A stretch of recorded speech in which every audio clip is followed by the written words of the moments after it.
Tuned in to www.oghuskyradio.com, the original defenders of hip-hop. Broadcasting worldwide from the east side of Los Angeles. Special guests every week. Go ahead and introduce yourself. Who we got this week, man? What up, what up, what up? This is DJ Bonds, representing Elements right now. What is Elements? Elements is a club that started in the 90s, back in 98. And, we had a good little run at it. And we're coming back. We're coming back with a show on November 7th where we'll have all the breakdancers and the DJs and the MCs all in one place. So, all right, go do the promo thing right now so we can get that out the way. Yes, man. Get everything. Yes. Let me get that off. So, Elements is going down November 7th. It's a freestyle session official after party. So, all my freestyle session heads, all my breakdancers, this is the official after party for it. On stage will be Fashawn. So, he'll go on right around midnight or so. Right after that, we'll go right into an MC battle, $500 MC battle. So I'm basically begging MCs to get down. Yo, it's free to enter. I might even hook you up with a drink, and you get a chance to win $500. Just, enter the battle. So not sure why people are scared. People are scared. So enter the battle. On the ones and twos, all the homies. We got 3-time, DMC, LA champ, Manuel. We got DJ IFTW. We got, Blue Man. We got Gabriel. We got myself, Silos, Breeze. Got all the homies. $500 MC battle. Yep. You guys could elementsdoc.com, elementsdoc.com. Make sure you guys hit them up. A couple spots still available, more than a couple. Yeah. $500 cash located at the Broadchester, 8604 South Broadway. That's on the corner of Manchester and Broadway. And they don't call it South Central no more. What do they call it? Like South Central Knolls or something? They got some kind of gentrification name up there. So make sure you guys roll out there. Let's just get it even. Let's start with the battle then. Is the battle's gonna be over a beat, old school like Elements was back in the day? Or are we doing acapella? What are we doing there? No, we're doing the beat. So basically, MC is gonna get called up. They won't know who they're facing each other. They can't pre-write nothing. I will select a beat. They will have 60 seconds to, destroy whoever's in front of them. So let's put it this way. The battle rap scene has pretty much taken off on in its own genre. Yeah. And no one's really going over the beat no more. So why are you doing it this way? Why are you not changing the format to fit what's today? Yeah. I think there's a responsibility on, how to hold a mic and not cuff it so you're heard. How to have that moment where you literally have to figure out how to get on beat in a certain pocket and how you flip that. I think there's a certain dynamic to that, that is missing. I think they're, having the crowd involved. When you have to shush a crowd in order to be able to be heard, as opposed to commanding that stage, you know what I'm saying? It definitely, it is harder, but because of that, and the entertainment value of it switching up, the acapellas are more entertaining because they are pre-written. You have less chance of messing up.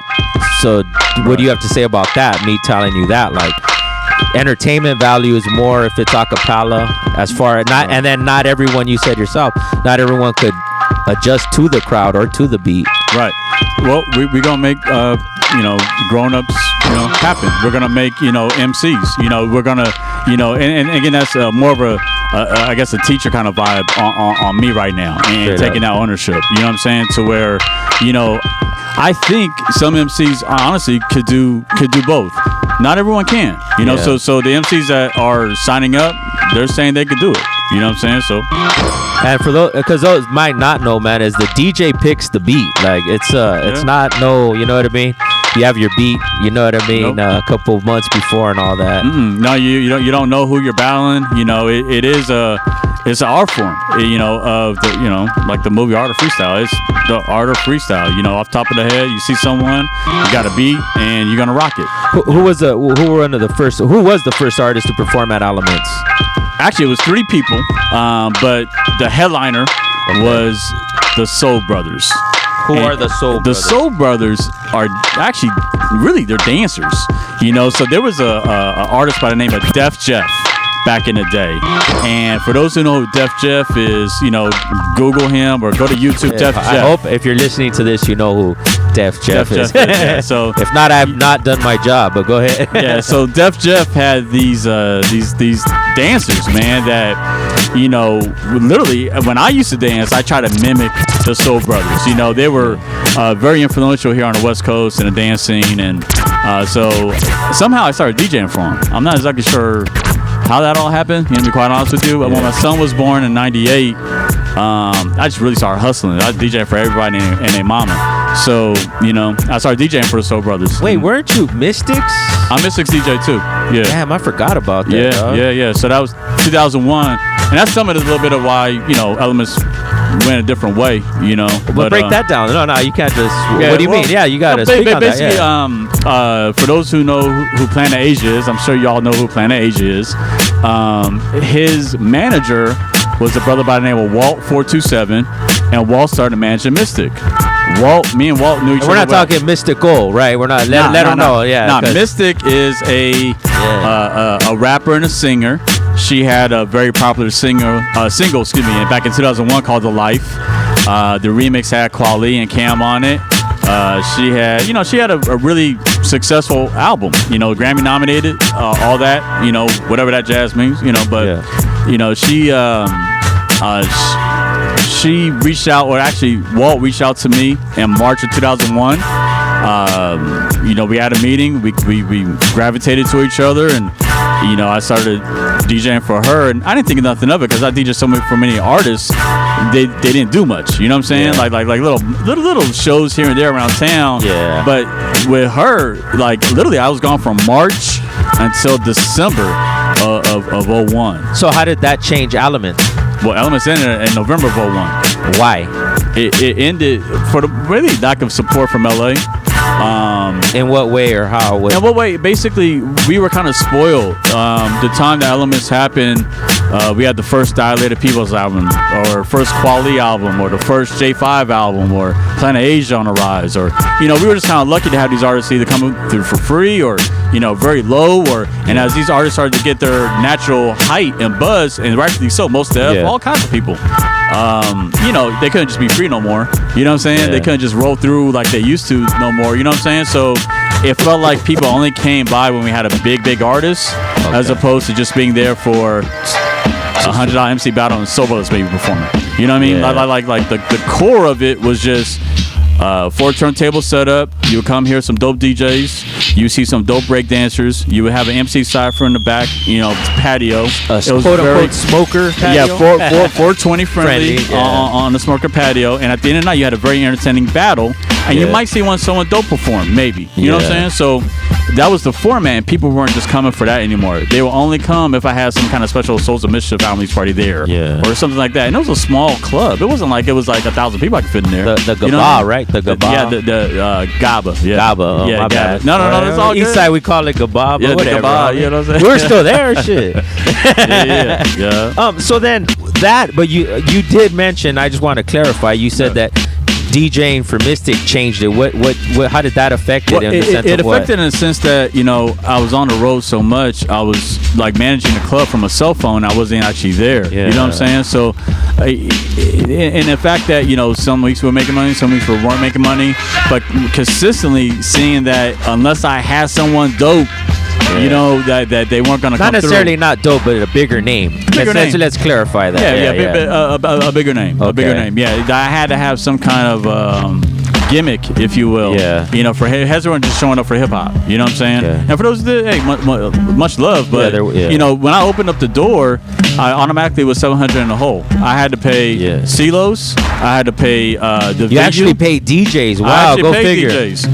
Yeah. I paid CeeLos. I paid Gabriel. Yeah. I paid, security. I paid the venue. Every time someone who was under 21 came in, for every 18-year-old, 19-year-old, and 20-year-old, I paid the venue $3 just because they answered the door. Wow. Because the owner figured that because I can't make money off of him, off of liquor, you owe me $3. Wow. So, the people don't know the dynamics of the economy of it. You know what I'm saying? Like throwing underground shows, or just throwing shows as a promoter, risky, and you know, and we were off of education salary. You know, at the time I was teaching kids at juvenile hall, you know, Silmar Juvenile Hall and Central Juvenile Hall and LP and all that. So, you know, it wasn't like I was balling out of control. Yeah. And my cousin, 5th grade school teacher, not like he was balling out of control either. You know what I'm saying? So we living paycheck to paycheck at our parents' house, and we're still living at our parents' house. You know what I'm saying? You know, so it's like, you know, we young kids, you know, we 21, 22, you know what I'm saying? And just, we love hip hop. So experiencing that and seeing the dynamics change, why are you bringing it back now? Again, the documentary made me feel like there was a responsibility, you know. So, you know, as I started to interview all these different people, you know, Pharoah Munch and Kweli and Raka Dilated and Newmark and Mr. Chalk, DJ Newmark. Like, as I just started to document our West Coast like history of what happened and that time frame, I felt just a responsibility that this needs to happen again, and the fact of teaching the new kids, you know what I'm saying, what it means to have 4 turntables, dope beats being played, breakers in front of you, and a crazy battle at the end of the night. And maybe the hottest person or whatever MC that's around to get down as well. So just felt responsibility that culture. Not saying the culture's dead. It's not. That's what I want to ask. Is it lacking in hip hop though? Is it? Do you feel it's lacking? I think just maybe the opportunity is lacking. You know, if you again, I definitely understand the business move. You know, because hip-hop, we don't own our own venues. You know what I'm saying? So I totally understand as a promoter your need to feel like you have to have like 30 people pay for play in order to make the budget work for you to have a headliner. And then the headliners, you know, you don't make money off of music no more. You make money off of shows. So it's all full circle. And I get it. I get the money aspect of it. You know what I'm saying? But it's hurting our culture. You know what I'm saying? Because you can't pay me if you're whack. If you whack, you whack. You should not get on my stage if you whack, period. So it's hurting the culture because not enough dope stuff. Like, you've seen all these things happen, and you're like, well, this is what it is. And there used to be gatekeepers. There used to be people who said yes or no, you're dope, no, you're whack. And once you're not saying you're gonna be whack for the rest of your life, but at some point, you know. But even let's say, devil's advocate. Yeah, go ahead.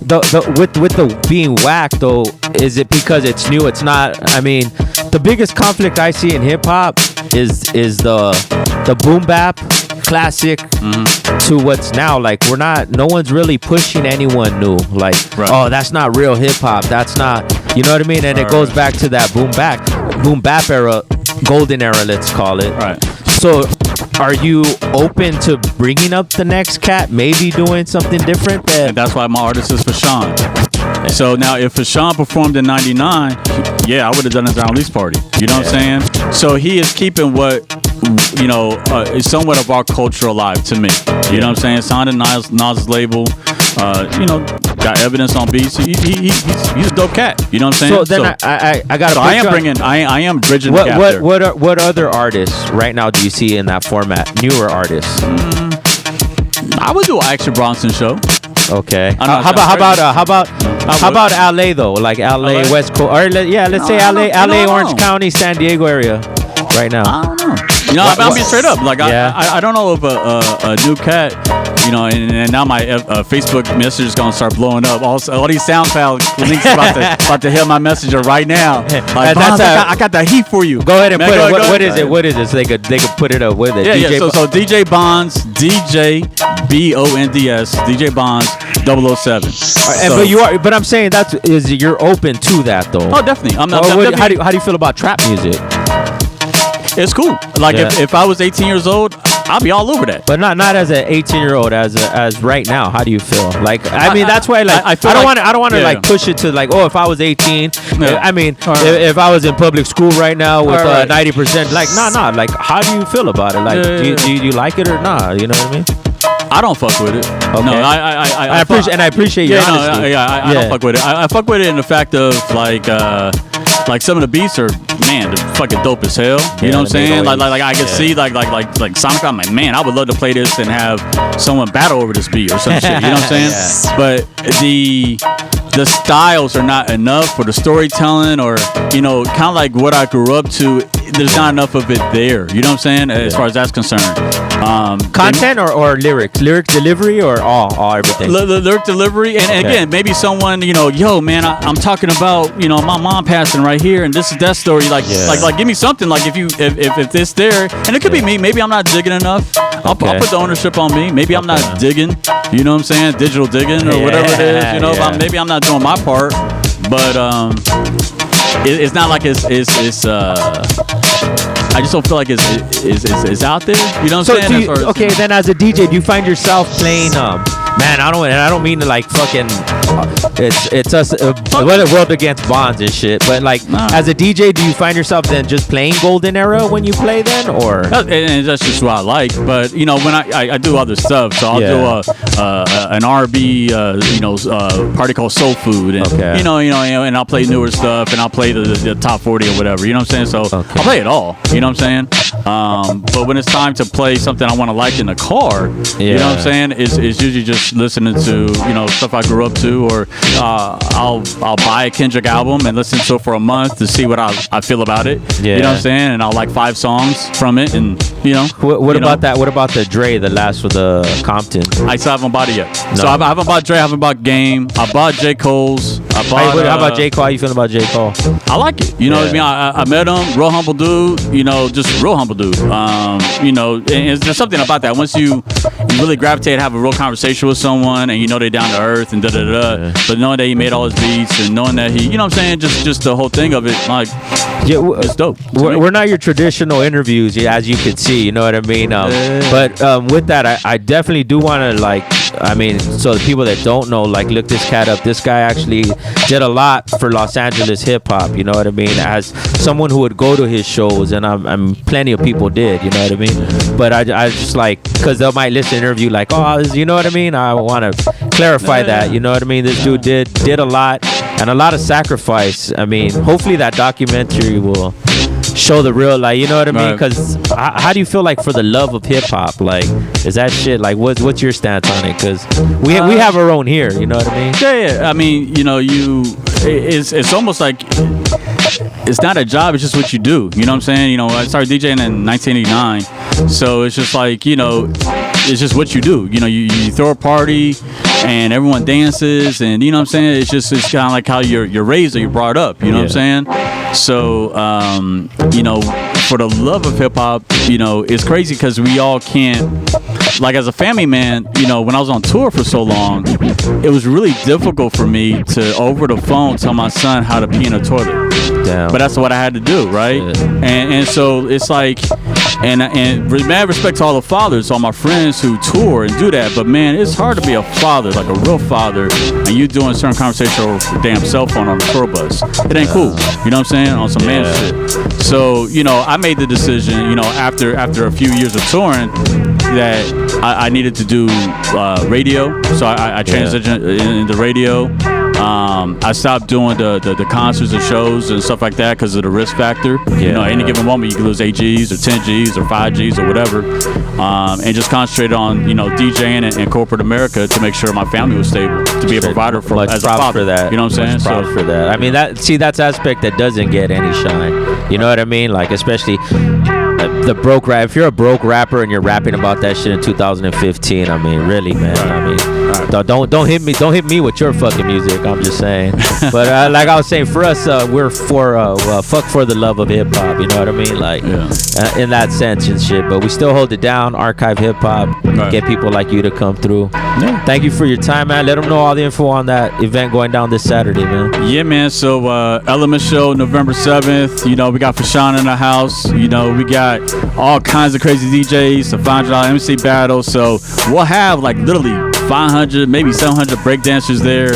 So that'll be cool in itself. So if you haven't seen some of the things that these breakers can do, man, freestyle sessions is going on during the day. They're going on from 11 a.m. to 8 p.m. and we're the after party right afterwards. And we're only 2 or 3 miles down the street. They can't walk there because it's in the hood, so they can't walk there. But it's literally a 5 to 10 minute drive. Uber Lyft. You know what I'm saying? Through that hood. Uber through that hood. But quick 5 minute drive and it'll be all love. Word up, man. Thank you for coming. Any shout outs before we cut out, man?